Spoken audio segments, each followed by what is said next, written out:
আয়াতটা পড়তেছিলাম, তার কারণ আছে। আয়াতটা পড়ার ভিতরে আমার গুরুতর কারণ আছে। কুরআনুল কারীম 29 নম্বর পারা, পৃষ্ঠা নাম্বার 4, সূরা নাম্বার কলাম। এ নবীর উম্মতের দলের শুনো, আল্লাহ কিন্তু নিজেই কোরআনের সাথে যারা বান্দরামি করে, রাসূলের সাথে যারা বান্দরামি করে, দ্বীনের সাথে যারা বান্দরামি করে, আল্লাহ নিজেই বলেন উতুল্লিম বাদা যালিকা জানিম। এই আয়াতটা কখনো কোন প্রেক্ষায় কোন কারণে নাজিল হলো, নবীর উম্মতের দল তাফসীরের কিতাবে লিখছেন আয়াতটা কখনো কেন নাজিল হয়। আল্লাহর নবী জনাবে মুহাম্মদ আরবী পয়গম্বর দিনের মাশওয়ারা করতেছেন সাহাবায়ে কেরাম নিয়ে। এই মামুন শুনো, আজকে কিছু তথ্য দেওয়ার ইচ্ছা ছিল, কিন্তু সময়ের স্বল্পতার কারণে হয়তো আমি পারবো না। মা দুঃখ করো না। এই মামুন সুযোগ হলো, সুযোগ পাইলে আমার অন্য জায়গায় শোনানো যাবে আল্লাহর নবী দিনের কালেমার পতাকা কেমনে উড্ডীন হবে। সাহাবায়ে কেরাম নিয়ে বৈঠক করেছেন। এমন সময় কাফির মুশরিকিনা তার ভিতরে ওয়ালিদ ইবনে মুগীরা ভাইজান, আরে এরা এই যুবক, এরা কিন্তু ভাইজান, এরা কিন্তু সবাই মিলে ফুটবল খেলতেছে। হঠাৎ করে বলটা গিয়া নবীজির কোলের ভিতরে পড়ছে।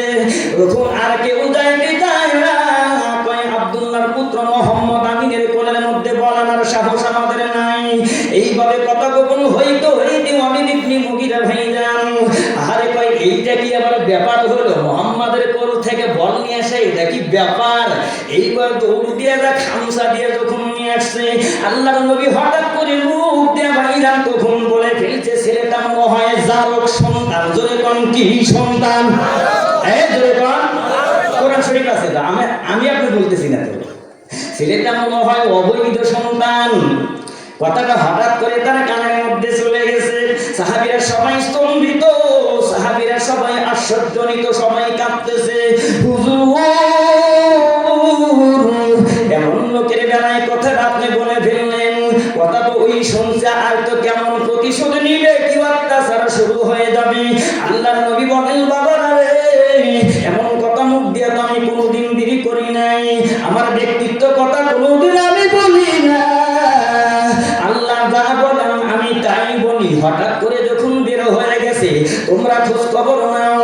ওয়ালিদ ইবনে মুগীরা বাড়ি গিয়া ভাইজান, তার মায়ের নাম ছিল ঝর্ণা। জোরে বলেন কি না? বুঝতে থাকবেনি তো। ঝর্ণা বয়স ছিল আমার ভালো খেয়াল নাই, তারপরেও সম্ভাব্য 80-র উপরে। কার উপরে? এটাও আছে। এই ঝর্ণার বয়স ছিল 80-র উপরে। বাড়িতে গিয়া ঘরের দরজা দিয়ে একবার শুয়ে পড়ছে। আপনারা জানেন, সন্তান যদি না খেয়ে থাকে তাইলে মার কেমন লাগে? কথা কেমন লাগে? হ্যাঁ, মার কি কষ্ট হয়? কারণ তোমার জন্য মা এত হাহাকার ছিল, তোমার জন্য মা এত পাগল ছিল।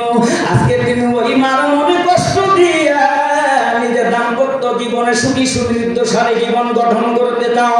আল্লাহর কোরআন উঁচু করে বললাম, কেমন চ্যালেঞ্জ করে বলতে পারে? আল্লাহর ওলির সামনে বলছি, ভাই রাসূল কিন্তু বলেছেন, মা বাবার মুখ কিন্তু মক্কা মদিনার মতো। মা বাবার মনে কষ্ট দিয়া the process will continue until the end of the world. কিয়ামত পর্যন্ত তুমি টাকা গাড়ির মালিক হবে, কিন্তু সুখ তুমি পাইবা না। খেয়াল করে দেখেন, মিলে যাবে। এই ঝর্ণা পাগল হয়ে দরজায় ডাকে, ও বাদাম খাবার খা। দরজা খোলেই না। হঠাৎ করে ভাইজান দরজা খুলে এসে গেল, ও মা তুমি বলো, একটা কথা তুমি বলো তো দেখি, একটা কথা বলো, আমি কেমন? এমন সময় নবীজি সাহাবায়ে কেরামদেরকে পাঠায় দিলেন, যাও বাবা যাও, তোমরা ওই ঝর্ণার কাছে গিয়ে খবর আনো।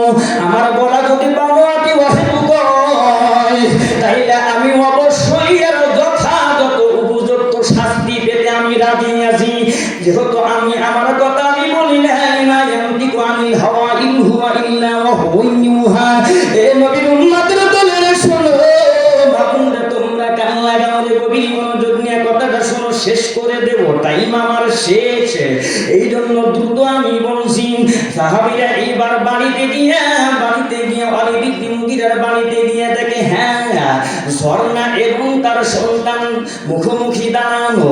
সাহাবায়ে কেরামদেরকে দেখিয়া ঝর্ণা ডাকতে বলে, ও নবী মুহাম্মদের সাহাবীরা, সাথীরা, তোমরা টেনশন করো না, যাও, কারণ আব্দুল্লাহর বেটা মুহাম্মদ যা বলেছে ইউনিভার্সিটির চিরন্তর সত্যই বলেছে।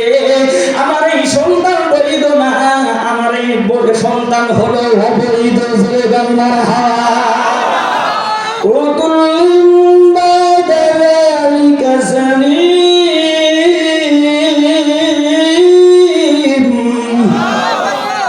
যার জন্য কোরআনের বিপক্ষে যারা থাকবে, আইনে মুসলিম, আমি একজন মুসলমান, Islam is the best religion in the world, but the Muslim are a nation because they are fairer from there ideology. মুসলমান হয়ে যারা কোরআনের বিরোধিতা করে, মুসলমান হয়ে যারা নবীর বিরোধিতা করে, কারণ ওয়ালিদ ইবনে মুগীরা যেমন কোরআন বিরোধী, মুসলমানরাও তেমন। কথা ঠিক কিনা? এই হাতটা বলুন ঠিক না? দেখেন আমি কোন বাপের বেটা নিয়ে আসেন